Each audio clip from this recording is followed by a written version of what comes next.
In the old days, you had big data centers with servers, storage, phone system, big amount of space. These days, we're able to kind of shrink that environment by having everything in the cloud and having a small infrastructure and just having your internet backbone there. So moving an old brick and mortar company is actually a lot more challenging.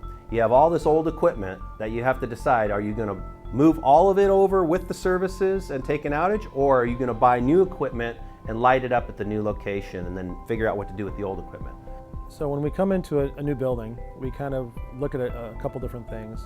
From an IT standpoint, we look at what kind of cabling comes into the infrastructure, as well as kind of looking at the building to see what kind of interference or any kind of other signal bleed over for Wi-Fi that there might be. There's a lot of data gathering that happens on the IT side, understanding what we have to bring over to the new building or build out temporarily until the rest of the move is done.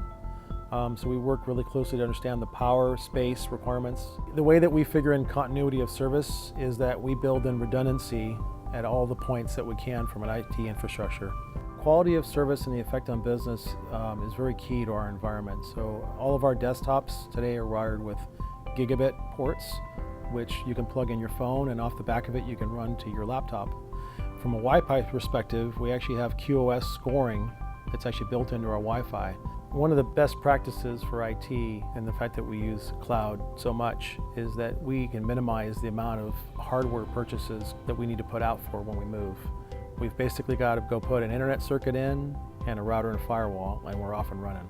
So the greatest part about this move to our new office thus far has been that we were able to cut over in just a few hours. We were able to bring the services up. We had people literally productive almost immediately once we did the cutover.